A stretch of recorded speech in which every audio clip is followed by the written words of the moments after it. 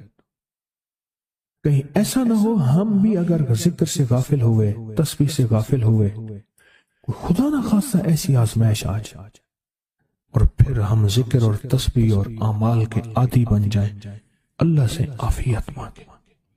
اور اگر ہماری زبانوں پہ تسبیح ذکر آ گیا ہے عافیت کے دنوں میں، تو سمجھ لیں یہ اس کی عطا ہے، یہ اس کی نعمت ہے، یہ اس کی کریمی ہے، یہ اس کا فضل ہے۔ اس نے بہت بڑی آزمائش سے پہلے ہمارے اوپر اتنا کرم کر دیا، اس کا بہت بڑا کرم ہے۔ اس لیے اللہ جل شانہ کے حبیب کملی والے نے آزمائشوں سے پناہ مانگی ہے۔ اللہم انی اعوذ بک من جہد البلا، آزمائش، کوئی بلا آ جائے، ودرک الشقاء، شقاوت میں میرا نام آئے، بدبختی میں، یہ بھی آزمائش ہے۔ وسوء القضاء، میرے لیے ایسے فیصلے ہونا شروع ہو جائیں جو مجھے برباد کر دیں، ایک کے بعد دوسرا میرے حق میں فیصلہ، میرے خلاف فیصلے سارے۔ وشماتۃ الاعداء، اور ایسا وقت میرے آزمائش نہ آئے کہ دشمن تالیاں بجائے، دشمن ہنسے اور میرا مذاق اڑائے۔ اس لیے میرے آقا نے، میرے حضور نے آزمائشوں سے پناہ مانگی ہے، عافیت مانگی ہے۔ اللہم انی اعوذ بک من زوال نعمتک، اللہ نعمت دی پھر اس کا زوال آ گیا، وتحول عافیت، عافیت دی اور تو نے چھین لی۔ اللہم انی اعوذ بک من زوال نعمتک وتحول عافیتک وفجاءت نقمتک وجمیع سخطک، اے اللہ کو میرے اوپر ایسے حملے ہوں اور سختیاں میرے اوپر شروع ہوں، مولا میں اس سے پناہ مانگتا ہوں۔ میں مانگتا کیا ہوں؟ ربنا آتنا فی الدنیا حسنۃ، اس سے دنیا کا بہترین پیکج مانگتا ہوں، وفی الآخرۃ حسنۃ، تو سے آخرت کا بہترین پیکج، شاندار، لاجواب، بہترین۔ ہاں، آزمائشیں، مصیبتیں، تکلیفیں، حوادث، حادثات، ناکامیاں، بیماریاں، پریشانیاں میں نہیں مانگتا مولا۔ اللہم انی اعوذ بک من الہم والحزن، ہم کہتے ہیں ٹینشن کو، انزائٹی کو، اسٹریس کو، ڈپریشن کو، اندر غم ہے باہر پتہ ہی نہیں، اس کو ہم کہتے ہیں، اور حزن کہتے ہیں جس پہ ہائے ہائے ہو۔ اے اللہ میں تجھ سے اندر کا دکھ جو مجھے دیمک کی طرح کھائے، اور باہر کا دکھ جو مجھے تڑپائے، اندر کا دکھ کھائے اور باہر کا دکھ تڑپائے، اے اللہ میں اس سے پناہ مانگتا ہوں۔ ہم والحزن، عجز والکسل، ایسا کہ میں عاجز ہو جاؤں یا میرے پر سستی غالب ہو جائے۔ کتنے لوگ ایسے ہیں ان کے اوپر سستی غالب ہے، بہت بڑی مصیبت ہے زندگی کی۔ میرے آقا کملی والے نے اس سے پناہ مانگی، اللہ کے حبیب میرے آقا نے آزمائشوں سے پناہ مانگی۔ اللہم انی اعوذ بک من الفقر والکفر، اے میرا مولا مجھے کفر سے اور فقر سے بچا۔ فقر ایسا، غربت ایسی آئے کہ میرے ذہن میں ہر وقت لوگوں کی جیب پہ نظر، ہر وقت لوگوں کی جیبوں پہ نظر ہو۔ یہ دو وقت میں ہوتا ہے، ذہن نشین رکھیے گا۔ اس فقیر کا تجربہ ہے، ایک جب طمع بڑھ جاتا ہے، لالچ بڑھ جاتی ہے، اس وقت لوگوں کی جیبوں پہ نظر ہوتی ہے۔ جب فقر بڑھ جاتا ہے، غربت اور تنگ دستی اور فقیری بڑھ جاتی ہے، پھر لوگوں کی جیبوں پہ نظر اس کی ہوتی ہے اور اللہ کے خزانوں پہ نظر نہیں ہوتی یا کم ہوتی۔ اے میرا مولا مجھے فقر سے بچا اور کفر سے بچا، کہ ایسا وقت نہ آئے میں اپنا دین بیچ بیٹھوں، اپنا ایمان بیچ بیٹھوں۔ ہمارے ایک مخلص تھے عبد الوحید سلیمانی صاحب رحمۃ اللہ علیہ، کہنے لگے انارکلی میں میرا ایک دوست تھا، تو میں اس دوست کے ساتھ زندگی گزری، پنجاب یونیورسٹی میں اکٹھے پڑھتے تھے. تو پھر پتا چلا کہ وہ بہت مالدار ہو گیا. اسلام آباد کے ایک بہت بڑے سیکٹر میں گیا تو اس کا گھر دیکھا، گاڑیاں، بڑا گھر، اور یہاں اس کے پاس ایک پرانی سی پتلون ہوتی تھی اور غربت ہوتی تھی، اور انارکلی کے کسی اوپر چبارے کے کسی کمرہ لیا ہوا تھا. تو میں نے اس کا نام لے کے پوچھا یہ کیا؟ اس نے ایسے سینے پہ ہاتھ رکھ کے کہا بس یہی بیچا ہے، اب باقی سب ٹھیک ہے. سینے پہ ایمان بیچا ہے، سب کچھ مل گیا. اللہ میرے پر وہ وقت نہ لا جب میرے اوپر فقر غالب آ جائے یا کفر آ جائے. میری آقا کملی والے نے آزمائشوں سے پناہ مانگی، اور آپ حضرات کتنے خوش قسمت ہیں. اس کی شان کریمی اللہ نے آزمائشوں سے بچائے، اور انشاءاللہ ان نام کی برکتوں سے، ان دعاؤں کی برکتوں سے، ان تسبیحوں کی برکتوں سے، اس اللہ کے نام لینے کی برکت سے انشاءاللہ اللہ اور آزمائشوں سے بچائے گا. اللہ نے بغیر آزمائشوں کے ہمیں اپنا نام دے دیا، اپنے نام کی تسبیح دے دی، اپنا ذکر دے دیا، اپنی یادیں دے دی. کسی جگہ منہ سے اللہ نکل جاتا ہے، کہیں رحمان نکل جاتا ہے، کہیں بسم اللہ نکل جاتا ہے. ابو عبداللہ مغربی فرماتے ہیں میں نے رسول اللہ صلی اللہ علیہ وسلم کو خواب میں دیکھا. عرض کیا مجھے اللہ سے ایک حاجت ہے، کس وسیلے سے دعا مانگوں؟ عرض کیا مجھے اللہ سے ایک حاجت ہے، کس وسیلے سے دعا مانگوں؟ کوئی عمل بتا دیں، کوئی وسیلہ بتا دیں آقا. میں نے حضور سے خواب میں سوال کیا.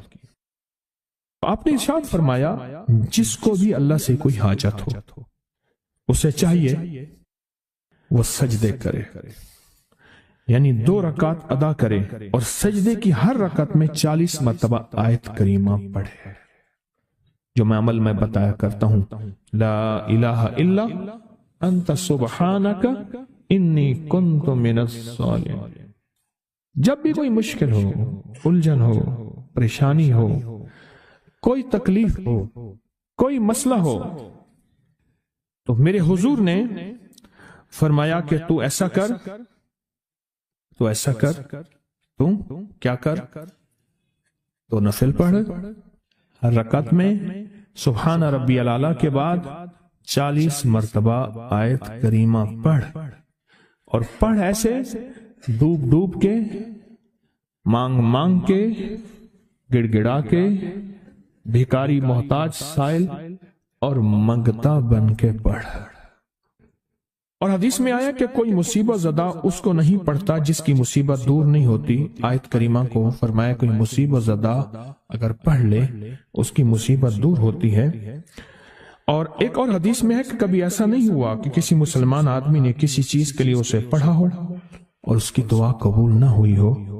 اور اس کو ترمذی اور نسائی نے روایت کیا ہے.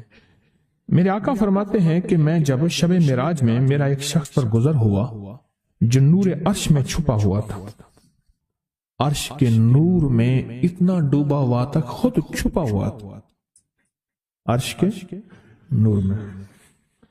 میں نے پوچھا یہ کون ہے؟ یا کوئی فرشتہ ہے؟ فرمایا نہیں. میں نے کہا تو پھر یہ کون ہے؟ فرمایا ایک انسان ہے. جب دنیا میں تھا تو یاد خدا اسے اس کی زبان پر تر و تازہ رہتی تھی، اس کا دل مسجد میں لگا رہتا تھا. آج اللہ کے حضور یہ نور عرش کے نور میں اتنا ڈوبا ہے کہ خود چھپ گیا. 2 چیزوں کی وجہ سے. ایک، اس کی زبان ہر وقت اللہ کی یاد سے تر و تازہ رہتی تھی. جو دم غافل سو دم کافر، میں نے مرشد سبق پڑھایا ہو. حضور کہتے ہیں میں مرشد کے پاس گیا، میں نے کہا حضرت کو نصیحت فرما دیں. فرمایا میری نصیحت یہی ہے جس دم غافل ہوگا سمجھ لے وہ دم تیرا کافر ہے. اور کافر کے معنی اصل ہیں انکار کے. وہ تیرا دم اللہ کے ساتھ جڑا ہوا نہیں ہے. فرمایا ذکر کرنے والوں کی مثال زندہ کی ہے اور ذکر نہ کرنے والوں کی مثال مردہ کی ہے. حضرت خالد بن ولید نے فرمایا ایک طرف ہزاروں تھے اور فرمایا مجھے چند دے دیں. تو پوچھا آپ کو چند کیوں دیں؟ کہا وہ سارے مردہ ہیں.